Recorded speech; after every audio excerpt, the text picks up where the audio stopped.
Dear Patriots, before the news starts, please subscribe to our patriotic channel by clicking the subscribe button. Give us a thumbs up to this video. Don't forget to leave your opinion below in the comments section. Share the news on Facebook and Twitter so you friends see it. Thank you. Slammed Mike Rowe just put the NFL on its knees with this one sentence that has Trump smiling ear to ear. TV host Mike Rowe has never been one to argue politics, or really even bring them up at all. He's built his name and reputation as a blue-collar guy who strongly supports vocational education, but keeps his distance from hot-button issues in an effort to stay neutral. However, the landscape of politics has changed a great deal and Rowe finally felt the need to speak out.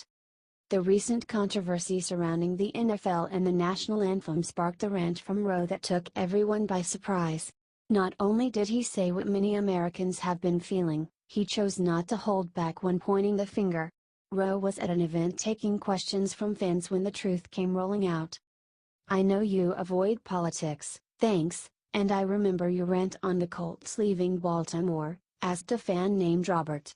"But I gotta ask, what's happening to professional football, and what do you make of Trump's comments about those who refuse to stand during the National Anthem?" Then out of nowhere, Rowe hit the crowd with a brilliant breakdown of what's really going on. "Right now," Rowe said, "the NFL, the players who choose to kneel, the networks who choose to broadcast their protest, the advertisers who sponsor the games are all eager for our attention. And they are all using football to get it. That's all well and good, right up to the point where it isn't. In my view, this controversy really isn't about patriotism, social justice, racial inequality, or free speech. It's not even about the flag or the national anthem. It's really only about one thing: what we will tolerate, and what we won't." Next in line was NFL Commissioner Roger Goodell and the NFL Players Association. "I felt a similar bemusement when the commissioner issued his response, followed by the president of the Players Union. Their comments, along with the comments of many of the players themselves, were perfectly reasonable, perfectly understandable, and perfectly in keeping with their First Amendment rights. But they were also perfectly arrogant. Because they too presuppose that millions of fans will continue to watch them play a game, no matter what," Rowe wrote. "Players and teams shouldn't be bringing their personal politics into something meant to be neutral. It's a game, it's supposed to fun and unifying, not unpatriotic and disrespectful. The players have agents and unions, the owners have money and power, and the fans are always caught in the middle.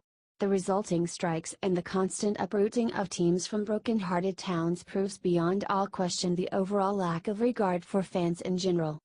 But Rowe finished with a rallying statement that all members of the NFL should listen to, pointing out that fans ultimately have the power.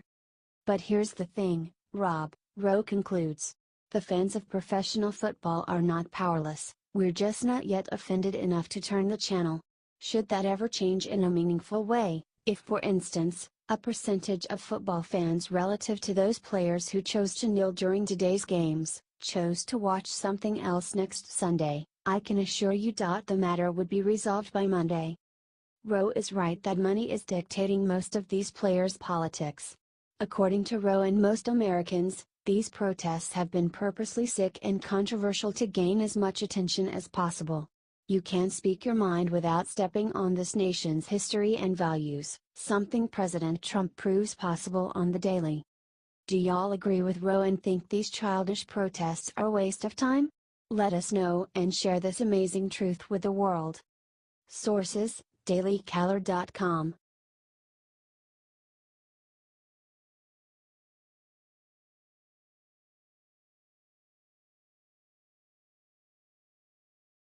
Judge throws book at Whiner and gives him stiff sentence. What Whiner does next is shocking. It's finally happened. Anthony Whiner will finally be punished for the disgusting things he has done. He is the former Democratic congressman, who ran for mayor of New York, and kept getting caught doing some really creepy stuff. His wife, longtime Clinton aide Huma Abedin, stood by him through most of it too. That is, until he was caught sexting gross parts of his anatomy to a female, while he was laying in bed with their little boy. I mean, that's just perverse and gross. and she finally filed for divorce. You think Hillary told her to stay? I mean, she did. Nuff said. Acting U.S. Attorney June Kim said Monday that Whiner asked a 15-year-old girl to engage in sexually explicit conduct for him online. For this, he will spend 21 months in a federal prison. He will also be required to participate in sexual offender treatment and to pay a $10,000 fine. And more. The judge said there was a need for deterrence in this case. You think? Apparently he sobbed audibly when the sentence was read. Good. Just as a reminder, he had to resign from Congress in 2011 after a disgusting photo he'd sexted emerged online. He kept doing that kind of gross stuff, too. Why not? No one, including his wife, gave him any consequences. Until now. Thank God he was prosecuted and will have to spend time in prison. He'll be monitored after he gets out, too, with online supervision. And they're taking his cell away, too. A grown man. Yuck. H.T. The Hill.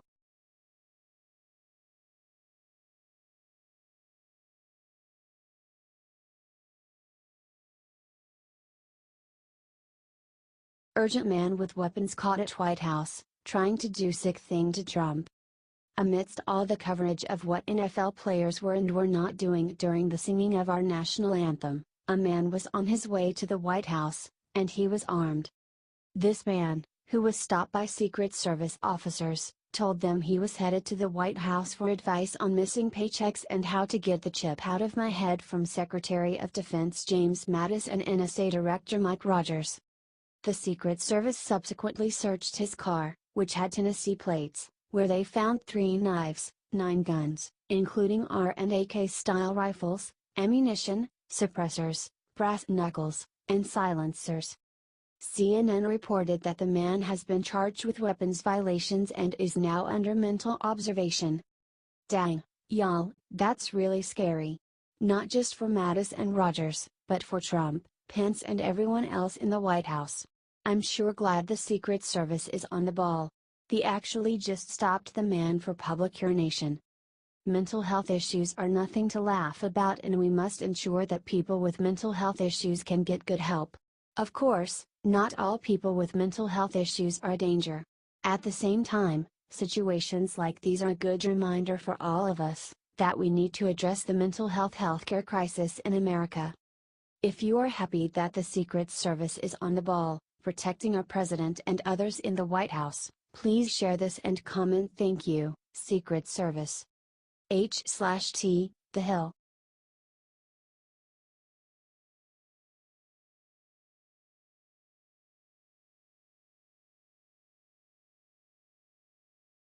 Rex Tillerson just bowed down to the Soviet officer who averted nuclear Armageddon. Secretary of State Rex Tillerson took a moment to mention the passing, and to respect a man who probably saved the world from nuclear destruction. Secretary Tillerson said, just this week, the world learned of the passing of a little-known, but important figure in the history of the Cold War.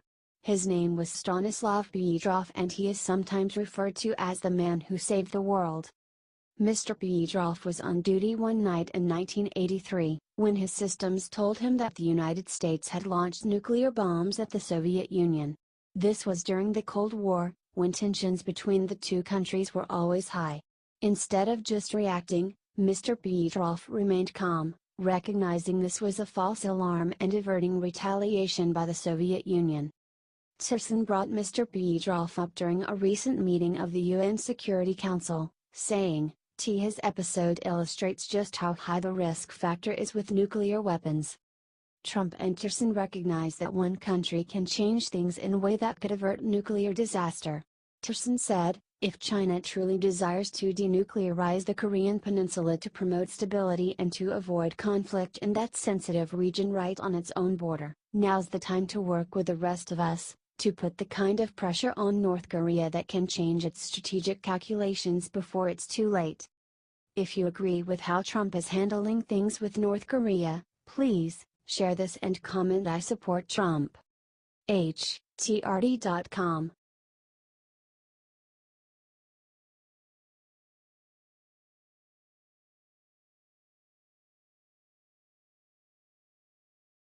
Hours after Steelers left during Anthem, Roethlisberger did what Coach begged him not to do.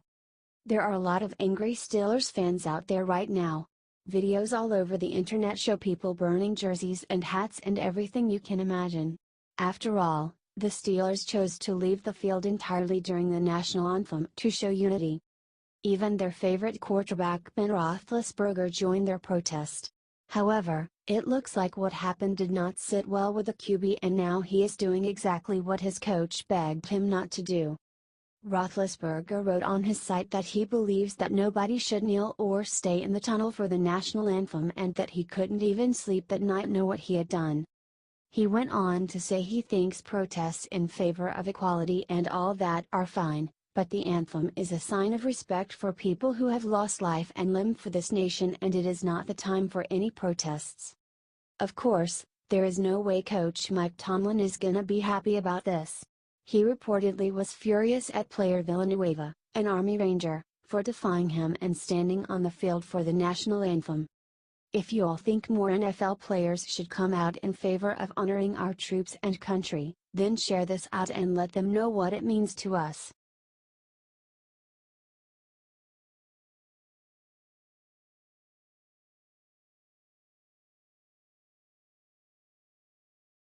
Right after reporter called Trump racist, Sarah Huckabee turned to them and unleashed hell. White House Press Secretary Sarah Huckabee Sanders defended Donald Trump on Monday after spending the weekend attacking NFL football players that refused to stand for our wonderful national anthem.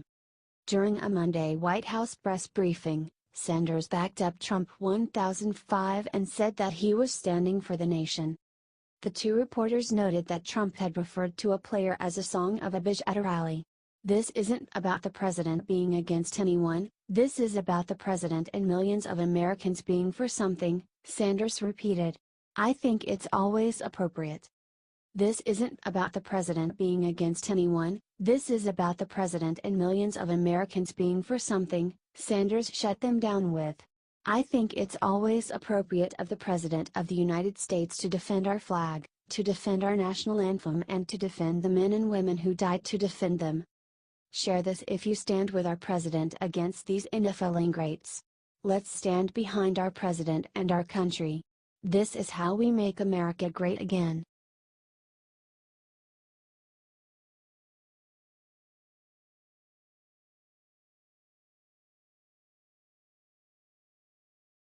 The media won't talk about why this Sudanese immigrant shot up a church in Tennessee. The 25-year-old Sudanese immigrant Emmanuel Kidga Samson stormed into a Tennessee church on Sunday and opened fire. He wore a clown mask. He started by murdering one woman in the parking lot. He then walked right into the church and opened fire on 7 others. Not much is known about Samson. He turned the gun on himself. According to the Washington Times, he is about to discharge from the hospital. He is going to be charged with murder and attempted murder. There is a reason that this story has not been in the national news much. It's because it goes against the narrative that the media is putting out. They won't talk about it because they do not want to know why he shot up that church. The media wants a story like this to disappear. Share this story everywhere and pray for all the injured. There are 7 people in Tennessee that need our prayers right now. They should not be ignored because of the color of their skin by the mainstream media. Leave a prayer in the comments below, y'all.